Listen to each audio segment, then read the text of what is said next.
Welcome, everyone. My name is Nicole Christensen. I am the CEO of Care Answered, as well as Answers for Care, and I'm very excited to host this webinar today with some experts that I know you'll gain a lot from hearing from. This is Stress Less and No More. And we have a lot to get through, so I want to get started quickly. But again, I'm Nicole Christensen. I am also the author of the book From Crisis to Calm, and Care Answered provides patient advocacy and care coordination to get the best care for our clients, as well as give loved ones peace of mind and empower all patients. And I am also the author of the book From Crisis to Calm. And so, in our effort to empower all patients, which are all people, we like to give these webinars on thoughts and concerns that you have told us about or that we have seen in our community. And we want to get it out there so all of us can better take care of ourselves as well as our loved ones. And as for Answers for Care, I'm very excited to launch that this month, November, where it is going to be access to senior care solutions, everything from home care to patient advocacy to lawyers to financial to all kinds of technical device in your home, anything that you can think of that may assist your senior or yourself in your life on Long Island. It's going to be a one-stop shop to be launched soon, so I'm excited about that. But again, in this month of November, I want to take this opportunity to say how grateful I am to all of those of you here, to those that are on my webinars with me, my colleagues, my clients, my family, my friends. We all work together to make this world a better place. And I'm so very grateful to be able to do this work and be with you today. So without further ado, let's get to it. Let's stress less and no more. And we're going to start with Jennifer Moniz. I'm going to give a brief introduction because she has got lots to share. Jennifer is a passionate wellness advocate committed to improving the lives of individuals in need. Through her work with nonprofit organizations like Dorot and the American Red Cross, she has provided essential wellness support to vulnerable populations as well as professionals who support those populations. Additionally, she has partnered with prestigious healthcare institutions such as NYU Langone Health, Montefiore, and Westchester Medical Center to enhance employee well-being and promote a healthy work environment. Jennifer's expertise and her 28 years of experience in mindfulness and stress management has made a significant impact on the healthcare industry and the nonprofit sector. So I'm really excited for you to be here, Jennifer, and let us know what we can do to help ourselves and our loved ones, please. I love that. Thank you for that introduction. It's nice to see you all. Thank you for taking the time to be here. I know there's a lot of, carving out of time and shuffling things around or juggling things around, certainly in this fast-paced world that we live in. So it's really nice to be with you all. Certainly stress and pressure and burnout are unfortunately, just common companions in today's world, certainly also in today's workplace. I am a mindfulness meditation facilitator. I've been teaching now for over 25 years. And my hope today is in this session to talk about the importance of mindfulness practice as a form of self care, but also to help you either begin or strengthen your own regular practice. So if you're years into your journey or this is your first today is day one, I think that you're in the right place.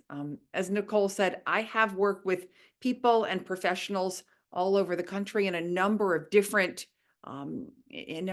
sectors, teaching skills and workplace strategies, They emphasize the importance of taking a pause, right? Taking a breath to reconnect with ourselves. And I'm excited to be able to share that with you. I thought what we would do is actually move through my slide deck, which I think is a pretty informative way and a nice overview about what mindfulness is and what mindfulness is not. We'll talk a little bit about the science and research, and then we'll actually go through a few little practices together. So I'm going to share the deck here. Here we go, mindfulness at work. And again, the way that I thought that we would allow it to unfold is I'll give a little brief introduction. We'll talk a little bit about stress, how mindfulness impacts and changes the brain. We'll get into a slight bit of research, and then we'll explore some practices together. So when I talk about defining mindfulness, and there are a number of different definitions, certainly sometimes people even think mindfulness means meditation. It actually means something a little different than that, but it means bringing one's complete attention to the present moment. And Dr. Ellen Langer, who's a psychologist out of Harvard Medical School, talks about this idea of noticing something new about everyday activities that we do all the time. So we can be practicing mindfulness while we're eating, if we're really noticing the food, the smell, the taste, the touch, how we sense or experience it as we chew and as we swallow. We could be practicing mindfulness when we take a walk, if we're really aware of the temperature outside, air on our skin, the ground beneath our feet, having a conversation with a friend. And we can be practicing mindfulness while meditating. So there's a lot of different ways to go with the practice. But when we talk about stress, and I think this is really important, the way we experience and perceive our environment is really an important component of stress, right? We know there's two different types of stress. There's good stress that gives us like a little bit of adrenaline, that gets us ready for the day, that keeps us alert and on our toes. They call that eustress. And then there's what I call bad stress, which is more like distress, where I feel that my resources to cope in one given particular moment really are not adequate enough, right? That the demands of that moment exceed my ability or my capacity to cope. So we're balancing those two different types of stress. And mindfulness can really make an impact and play a role in how, in fact, we do navigate that moment. When I think or talk about the cycles of stress, whether this is in the workplace or whether this is in your personal life, there is something that happens in a given time of the day in which someone adds one more thing to your to-do list, and your brain starts to perceive that as a threat. And as a result, your amygdala, which is this little area in the back of the brain we'll talk about in a few moments, becomes activated. Cortisol levels increase, adrenaline increases, and as a result, our cognitive function declines or becomes impaired. That makes us less capable to sustain focus and attention, to be able to respond to stress in an appropriate way. We can oftentimes be a little bit reactive or emotional, and just doesn't allow us to necessarily show up as the best version of ourselves.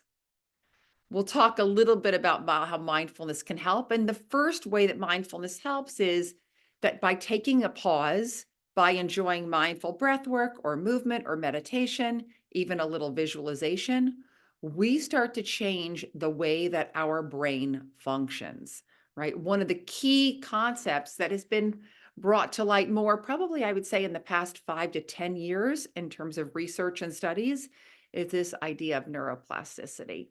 And neuroplasticity means that our brain is actually able to change and adapt throughout our lives. So not only that our experiences or our thoughts can literally reshape our brains, but mindfulness training can reshape our brains as well, right? That means we can have an increase in gray matter and density in the hippocampus. That's like our whole learning and memory center. In our prefrontal cortex, that's our attention and decision-making and emotional regulation center. And then a decrease in activity in that little amygdala, which I talked about, which helps us navigate fear and stress, right? Here's just a visual that I think is very useful and helps support our understanding of that. There's the prefrontal cortex and the hippocampus. And you see that amygdala, it's a little area at the very base of the skull. Sometimes you've heard of that as the reptilian brain. So when the amygdala is activated and we're feeling fear or stress or overwhelmed, right, the hippocampus tends to shut down or go offline. Okay. Other effects of meditation and mindfulness on the brain, not just focus and our ability to manage or navigate stress, but also we see shifts and changes in mood as a result of more balance in serotonin and dopamine in the brain. When we look at research studies, I think that in the past, I would say 8 years, there's been so much work out of major universities, a lot of Ivy League institutions, and Mass Gen has done brain scans that I think really highlight, right, less activity over time in the parietal lobe. And that's important. That's like when we go into a stressful environment where there's a lot of sound, noise, a lot of visual stimulation, the brain actually becomes less reactive to those moments, less activated when we're in an environment that's a little bit overwhelming. And as a result, more activated in attentional areas. There's your prefrontal cortex, and you see less red, right, light. So that's less gray matter before meditation, more gray matter, more red light after meditation. The research findings, as I described, highlight how mindfulness not only helps people better manage stress and burnout, but again, improved attention and decision making, a decrease in emotional exhaustion, and just a greater sense of work-life balance. I love the idea when we study, oh gosh, Google first introducing these practices about 18 years ago, mindfulness programs for employees. General and Mills and Aetna were the next two companies to follow, and a lot of really interesting research about those organizations that are allowing time each and every day for their teammates to be able to be taking that important pause. Okay, getting started. And this is really important as we now begin to get started a little bit together, whether we're exploring breathing exercises, simple movements, short meditations, a body scan relaxation, really nice at night before you go to bed, or even just a little bit of visualization for those that find that mental imagery is really useful in helping them relax, right? A lot of different ways to go. And ultimately, the best practice is the practice that you actually will see yourself doing. So don't get hung up on if you don't really find yourself enjoying, gentle stretching. By all means, you can just be working with the breath, right? A lot of different ways to practice and explore. The key to note is that so many people find that if I have a restless mind, maybe I shouldn't be doing this, right? Maybe these practices aren't for me, or I'm not a meditation person, or I'm physically uncomfortable while I'm meditating, or I don't think I have a lot of time, right? These are things I hear from clients often. And I think it's essential to remember as we begin, 3 to 5 minutes is what we're talking about, right? Little opportunities where you're finding a moment to step away from all of the hustle and bustle and allow your battery to recharge. Whether or not you find this relaxing, right? This doesn't have to be a bubble bath. Your mind might be restless the whole time and your body might be a little bit physically agitated, but it doesn't mean that the practice isn't working or supporting you, right? The brain scan evidence is there and consistent regardless of who the practitioner was. So with that being said, my final slide, and certainly something that might come up for you while we practice, is a lot of ruminatory thoughts, whether it's about physical discomfort or just questioning whether you're doing it right, or worrying that somehow because you can't sit still means that the practice isn't having an impact. I'm just asking you to take a leap of faith and trust me that in fact the practice will provide you with the benefit that you're hoping for. So I'm going to take us off screen share. We'll spend 5 minutes doing a little practice together, and then I'll turn it back over to Nicole. Okay, I'm going to come into the chair. I want to make sure that you can see me properly and clearly. Good. And so we'll do 2 simple breathing exercises together, and then a few short movements or stretches that I think are easily done and accessed in the chair. So the first breathing practice is called heart belly breathing. And we place one hand right on our chest, and we place one hand right on our abdomen. And if it feels okay for you to close your eyes, then I'm going to invite you to do that now. And we'll begin with some slow and deliberate breaths. Now, your job is to notice where you feel the sensation of the breath most clearly, right? Some feel movement or pressure at the abdomen. Others feel a sense of stretching or rising, falling at the chest. Wherever the breath is showing up most distinctly for you, I want you to bring your attention there and just let it rest. And if you want, you could use a word or two to describe the sensation that you're feeling, and the word helps you stay a little more connected to your present moment experience. Good. Now, I want you to bring the hand on the heart down to the hand on the belly. And this is called balloon breath. I want you to see if you can feel the belly expand as you breathe in, and then watch it contract as you breathe out.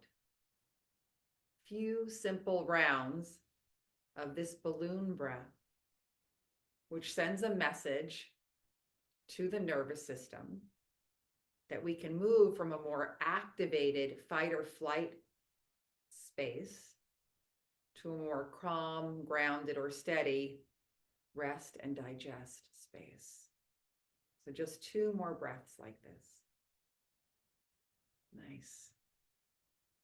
And now I want you to just put your hands on your knees or your thighs. I'm going to invite you to count the beats to your inhale and count the beats to your exhale. Now, we're not going to control or manipulate the breath in any way. Just notice how the breath is appearing and notice how it's changing. And you'll use the numbers, you'll use the count to serve as feedback to let you know when your mind has wandered. So it sounds like this. In, 2, 3, 4, and out, 2, 3, 4. And if your breath is longer, that's fine. Shorter, not a problem. And then all I'm going to ask you to do is add 2 beats to the exhale. That's your little task. So if you're breathing in for 4, can you possibly breathe out for 6? And just notice how that feels in your body, and notice how it feels in your mind.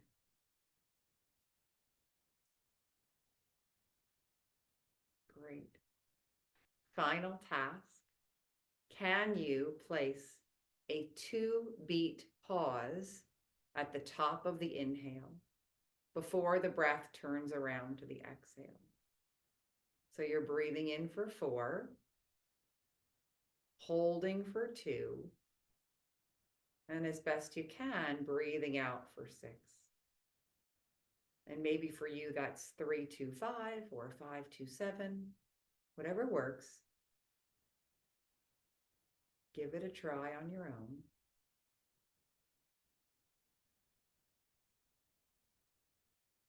And then when you're ready, lower your chin to your chest. Allow your eyes to open as you take in the room around you. Lift your chin and gaze forward. Wonderful. So 3 simple breathing exercises that I think help us feel a little more calm and grounded. Let's try 3 simple stretches. I'm going to interlace my fingers and press out so I get this nice opening in the hands. And then I'm going to reach the arms way up so I feel that nice stretch and lengthening through my spine. I'm going to take a breath in and a breath out. And then slowly lean to the right. Lower your right hand down and keep reaching up and over to the right diagonal with the left hand. Inhaling to the top and exhaling to the bottom. And then you come all the way back to center. One more time, interlace, press out, and reach up. And here we go over to the left, lowering the left hand down as you keep reaching, reaching, reaching with your right hand. Enjoying a breath in, enjoying a breath out. And then slowly coming back to center. Good. We're going to take a little twist. Left hand to the right knee. Right hand holds the outside of the chair. And you're looking over the right shoulder. Good. Inhale. Slowly and fully. Exhale. Slowly and fully. So I'm breathing in all the way to the top of the inhale, and I'm breathing out all the way to the bottom of the exhale. And then I come back to center. Take your time. Right hand to the left knee, left hand secures on the chair, sitting up tall as you draw a breath in, and then softening your shoulders and using your hands as leverage to help you twist a little further as you breathe out. 2 more cycles of breath. And then come back to center. So the last little stretch that you'll do is place one fist on top of the other. You can rest the fist on your desk, relaxing your head onto your hands, or you can let your whole upper body drape forward. So either way, the head is below the heart. I let the weight of the head either rest on my hands or on my knees.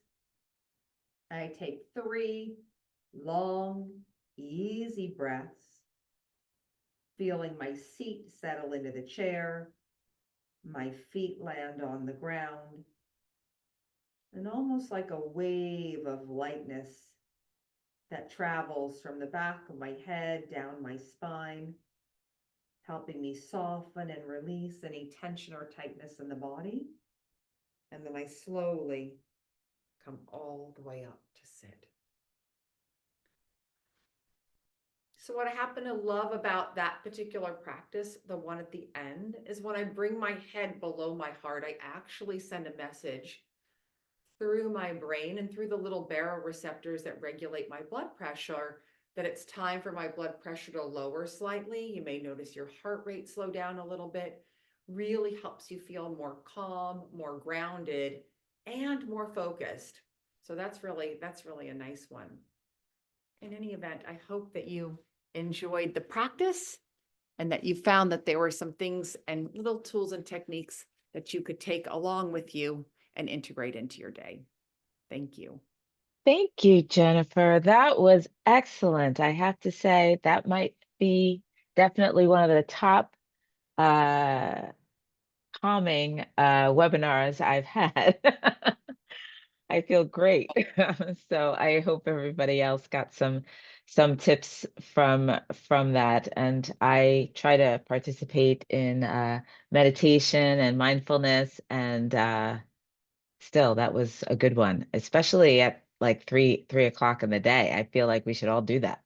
Um, so anyway, thank you very, very much. And again, all of you that are here, remember taking care of ourselves is so very important. And we're talking about also those that work in the nonprofit sector, and in the healthcare sector as a whole as well, where burnout is high, stress is high, and there are people that are coming to us, as clients or community members that are going through lots of stressors themselves.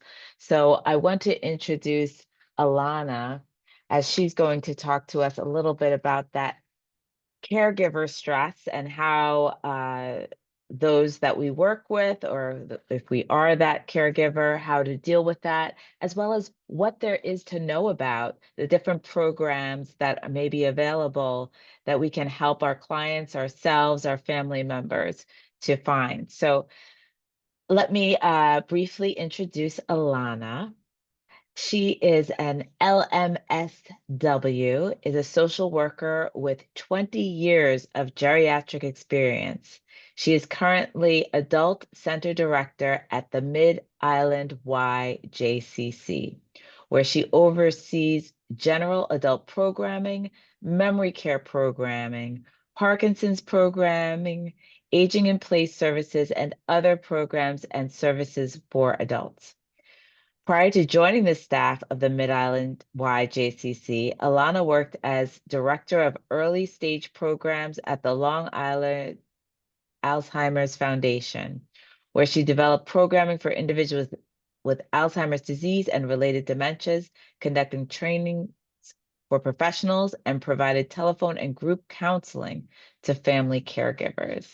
So we are so excited to have you here, Alana, to share with us some information as well as programming that's out there for us. Thank you so much for having me. And now I'm very relaxed coming into the presentation. So I appreciate that, Jennifer. So I just wanted to start out talking about some of the load of what caregivers are experiencing, and then some strategies for developing the support system to help manage that load, that to help with some of those practical tips and those practical services, because there's a saying, many hands make light work, and often with caregiving, there may be one person that steps up more than another, and that self-care and that building of one's care team can be so important.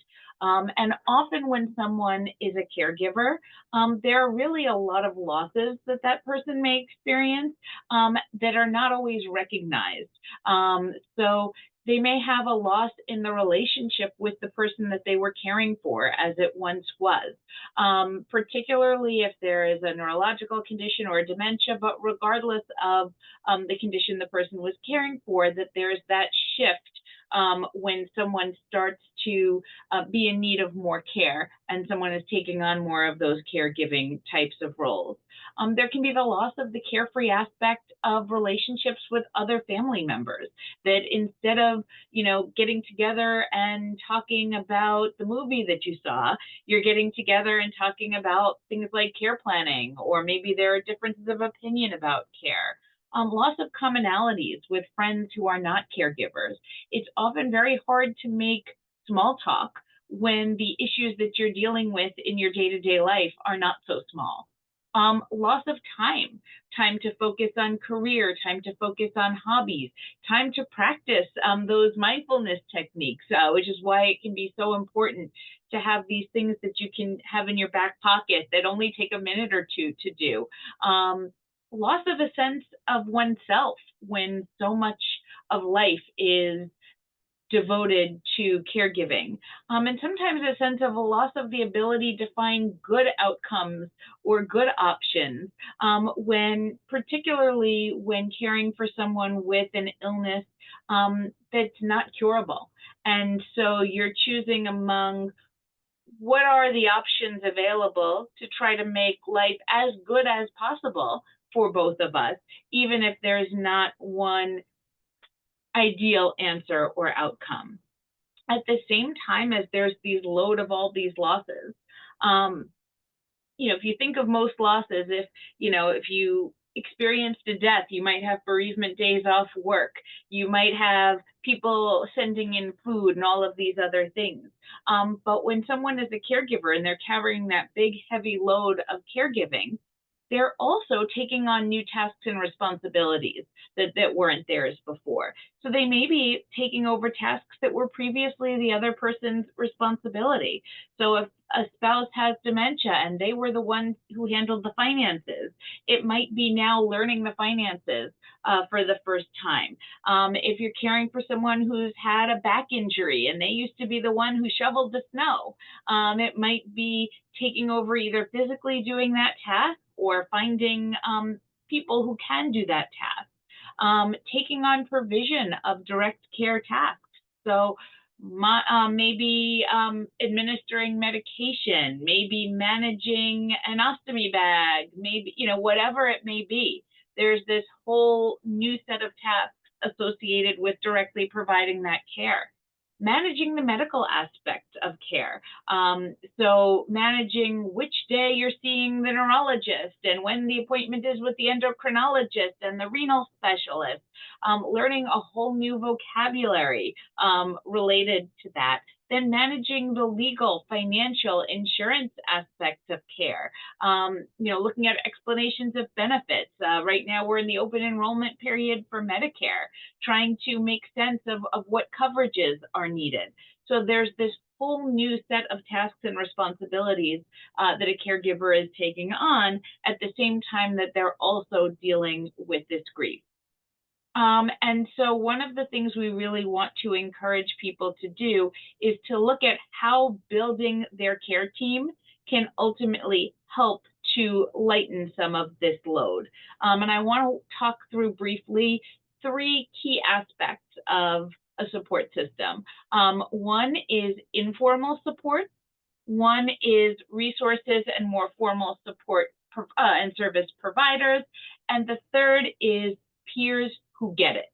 And I think for those of us who are dealing with caregiving personally, I really encourage seeking out all 3 of these as part of your care team.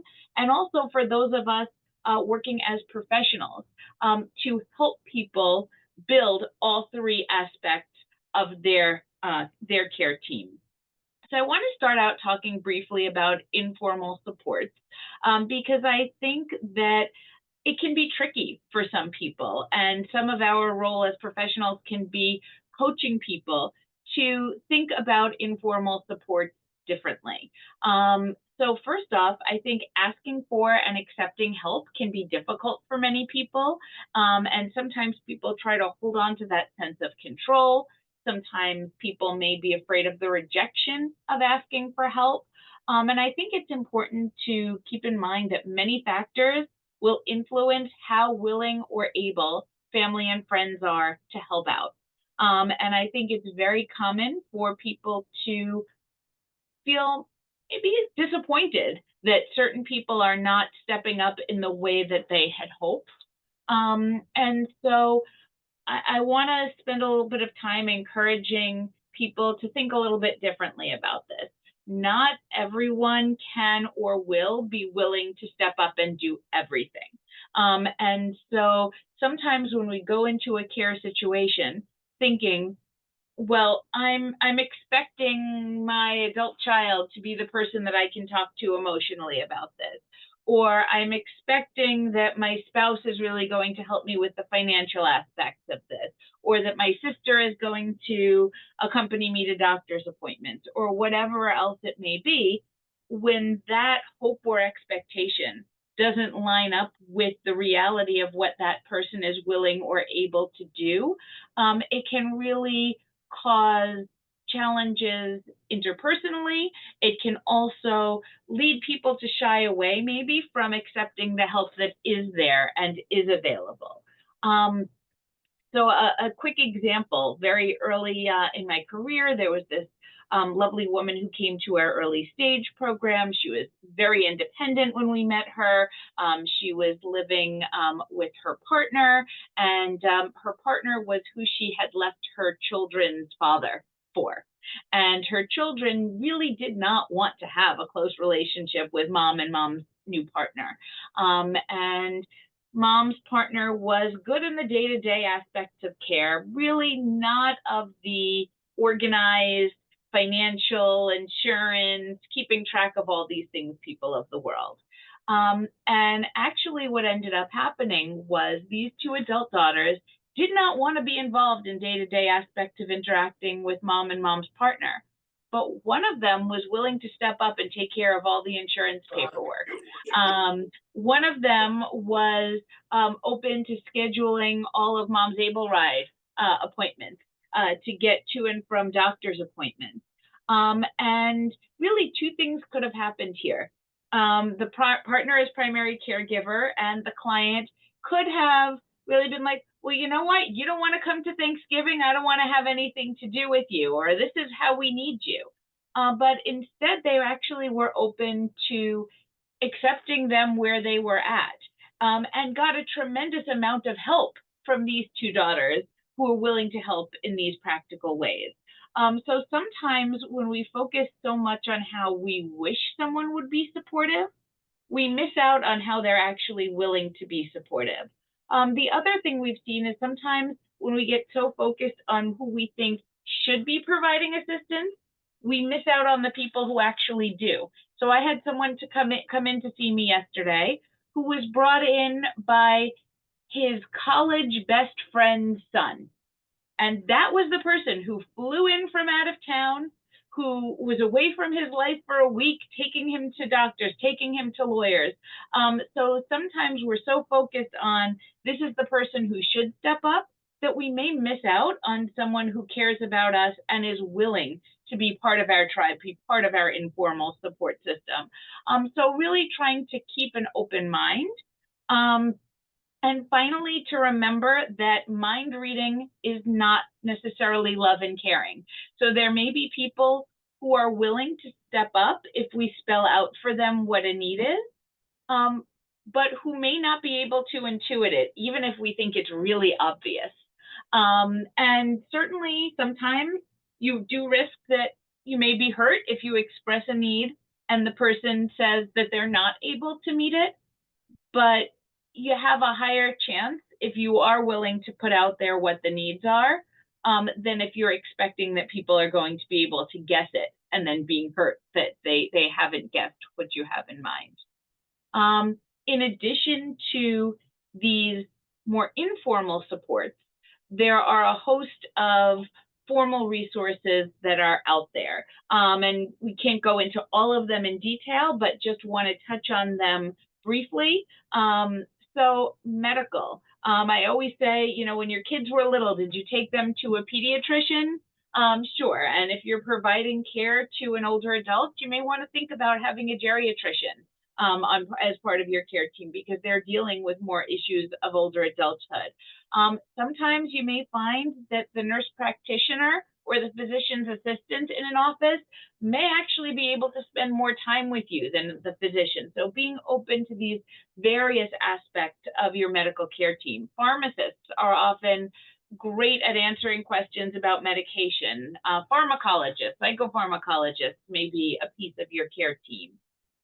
Legally and financially, knowing that you have those advanced directives laid out, that if you're the caregiver and you're caring for someone who is experiencing cognitive losses, you may want to change your own power of attorney and healthcare proxy, not to have that person as the one making decisions for you if they no longer have the capacity to do that. Trying to set up the finances ahead of time to be able to be eligible for as many benefits as possible. And if the legal and financial aspects are new for you, to be aware of what resources are out there. So in Nassau County, FCA, Family and Children's Association, has senior financial counseling as one of the services that they offer. And they actually have bill payer volunteers who they can pair someone, a senior, up with if they've never been the one to handle the finances, who can go once a month, go through all the bills with them, help them write out the checks, balance the checkbook, manage all of that. So being aware of those different resources. Navigation, someone to help you find all of these different resources out there. So someone like Nicole with Care Answered. If you're caring for someone that is not local, going on the website for the Aging Life Care Association and looking up geriatric care managers that may be within those communities. There are different nonprofit organizations that provide information and referral and will provide linkage to different services. And importantly, seeking out respite. You know, that I always say people need a mental and emotional break from caregiving, or they will have a mental and emotional breakdown from caregiving. And sometimes respite might just be taking 5 minutes and locking the door and doing a mindfulness activity. But there are also other respite services out there where you may be able to hire someone to come into the home. Depending on the person's care needs, you may be able to get a volunteer worker to come provide some companionship to give you some time off. There are adult day services programs where someone may be able to go to a program for several hours to give that caregiver time away. And there are options for respite residentially within a facility, within an assisted living facility, a skilled nursing facility, to give that caregiver a time and a place to have a break from those stresses of caregiving that can be just so important. And I also think it's really important to find your tribe, to find people who get it. I can do my best to be empathic. Your friends and family can do their best to be empathic, but there's no substitute for someone who gets it on a gut level because they're going through it too. And if any of you have had the privilege of sitting in a caregiver support group and just having people share and having the other heads around the room nod as people are saying things that only one another really fully understands, it can be just incredibly powerful. And to feel seen, to feel heard, to have other people say, you know what, when I went through this, this is what I did, and this is how I got through it. There are just so many aspects of that peer support that that can be so important. And I just want to speak briefly to what we can offer directly through the Mid-Island Y JCC. So we have spousal caregiver support groups for people caring for a spouse with dementia, a spouse with Parkinson's. We're able to do memory care assessments for people. These are not diagnostic assessments. They're assessments of where someone is at in the progression of their symptoms so that we can try to match them up with a program that will be a good fit for them. I'm a big believer that memory care programming is not one size fits all. If someone comes in and they have, an early memory loss and they're put in a room with somebody that is very, very far along, they may both end up frustrated because the person who's early stage may feel like the activities are not things that they can keep up with, or they're seeing things that are very upsetting to them. The person who's later stage may feel that the expectations of them are too high. So we do offer these memory care assessments so that we can try to navigate someone to an early memory loss program, if that's what's going to be appropriate for them, or to a social adult day program that's geared towards people with more moderate or advancing symptoms. We have a weekly early memory loss program here within the JCC, as well as a social adult day program 3 days a week. And certainly if our programming is not a fit for someone, we want to refer them to what's going to be the right connection for them. We also have a program called Pathways for Parkinson's, which is a weekly group that combines emotional support among people with Parkinson's with some physical exercise to keep them functioning as well as possible for as long as possible.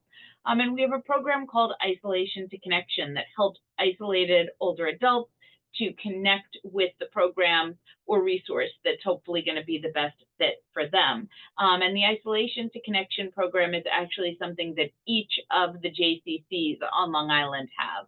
Because each JCC is its own separate organization, may have slightly different menu of services that they offer. What I'm speaking to is what's available through the Mid-Island Y JCC in Plainview, but all of the JCCs on Long Island have this Isolation to Connection program to try to navigate people to the resources to help them.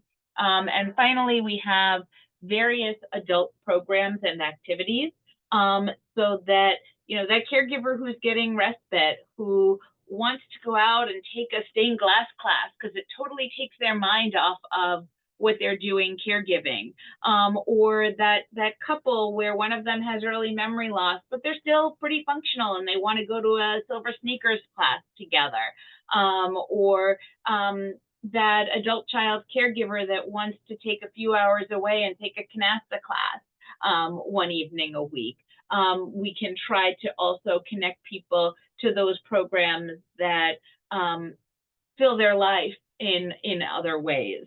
So these are just some of the flyers for some of the programs we discussed. Spark is our early memory loss program because it's for people who still really have a spark going on that we're trying to to cultivate and maintain as much as possible for as long as possible. Memory Connection, which is our social adult day program. Pathways for Parkinson's, and Rock City Boxing is one of the fitness activities that we do. We also sometimes do Parkinson's beat drumming, and the Isolation to Connection program, where we can try to link people to those different resources and services. And this is just our contact. If people do want to get in touch with us for us to try to navigate you to any of those resources that may be helpful. And at this point, Nicole, I guess we would open it up to any questions that folks have. Absolutely. Thank you so much, Alana. That was very, very helpful and succinct. And I want to say something for all of those that work in the nonprofit sector. That's where my origins are from. Before I started Care Answered 10 years ago, I was in the social service nonprofit sector. So it plays a very significant role in my heart. And also I like to, because Care Answered isn't for everybody, right? And I want to make sure that everybody knows that there are other programs out there that can help you, because I'm not in the nonprofit sector anymore, but I know all the fabulous, great work, and I learned some more great work that you all do at the JCC. And I want to also encourage people, nonprofits need funding. They offer all of these programs, and I just want to say out there for the JCC and all the many fabulous nonprofits that we have here on Long Island doing many different things. They need our support so that they can keep going and doing what they're doing to help our caregivers, to help our loved ones, to help our communities. So if you can, in the season of giving, if you can support, that would also be great. But any questions or things people want to bring up? I'm looking at the chat, but you can also take yourself off mute. Oh, Jennifer just put up her information to contact her if you're a nonprofit or not. I just wanted to say hello, Alana. I recognize you from the halls of the JCC dropping off our kids. Both my kids go there. And it was actually really interesting to learn what you do, because I always see you there, but I never knew what you do there. We're connecting people here. That's what we yes, do. I love it. I mean, it's important because the programs that you talked about are so valuable. And, I have referred clients to their local JCC for programming, just like I refer my clients to NAMI, depending on what their needs are, if it's in the mental health space, or if it's in the elder law space. So, I see myself, I'm sure most of you do, as not only these are the services that I can offer to you, but, here's my network of services and resources that, are available to my clients that I can introduce them to. Absolutely. Absolutely. And I think that's so important, because you know what, there's so much need out there. And if we're, able to really make it focus on what that person needs, and if we're the right fit, try to fit it. And if we're not, try to put them in touch with the right people. And that ultimately, that just has them feeling good about the relationship with us. And when they have a friend who has a need, they're going to say, oh, reach out to Jamie because she pointed me in the right direction when I had this issue. Absolutely. It's great to get those connections, and I'll have to say hi when I see you in the hallway. Yeah, it's so true, because even this morning I got a call from, a man, and he's disabled and he's having issues with his housing, and, landlord's trying to evict him. And I said, before you and I go down the road of you hiring private counsel, have you tried like these resources in the community? And, people are just so appreciative of you being honest with them. Like I don't need to waste his time with, private counsel and attorney's fees when there are services out there that he is eligible for. Like someone mentioned, like family and children's services. Yep. I referred him even to something like some of the law schools have clinics out there that are good, that provide good legal services. So always help Yeah, know what's out there. in It terms of absolutely is. caregiving. Yeah. Absolutely. For all of us in this world. Um, thank you, Angel. Your question, wait, let me stop whatever I was saying. How do we deal with our boss supervisors on reporting back with our caregivers, making a statement or advocating for more pay? It stresses me out because I wish I could pay all caregivers more than they're being paid for such important work. That's a big one, right? And I think that really I mean, that's for everybody in work, but especially in caregiving and especially in nonprofits, in my experience, because the work that many people are doing are life-saving work. People think a surgeon or a doctor, but this is life-giving and life-saving work. And how do we talk to caregivers about it? I think part of it, and I'm going to speak from my experience, and Jennifer, maybe you can add to it, please, is that, and Ilana touched on it too, as caregivers, whether professional or paid caregivers or, personal family caregivers, it's to be seen, right? It's to be acknowledged for the work that we're doing. I'm not saying that that pays the bills, but it is so vitally important for people that go into any career that is helping others, which most people are, no matter what they do, right? Is to make sure that they are acknowledged and being seen and lifted. So I think a lot of times putting programs like what Jennifer does, or anything that is acknowledging their hard work and dedication and being people who are seen, I think it's really, really important. As important as money, obviously more money is better, because bills are high. But it's really, really important to be seen and acknowledged for all the hard work that you do, and your voices be heard when you have thoughts. Be part of the solution, to be part of the team, not just, okay, you do this. We don't care about your opinions on. And I'm not saying that that's what's happening for you, but just to make sure that there's an outlet for that. But Jennifer. And I think, sorry, go ahead. Nicole, I think I like that response, because I think the challenge is that there is no dollar value that even becomes close to compensating someone who's caring for someone that know and love dearly. And it's not to promote my services, but any service where you are offering ways in which people can feel better and take agency or ownership over their health, I think are truly invaluable. And I can only share from the organizations that I've had the privilege to come in person or virtually, and provide programming for or one-on-one coaching for, which tends to be able to be something that is more affordable than giving everyone a raise. But those who attend and participate do suggest that it just felt like someone cared, and that it did make an impact, and that they were able to start taking greater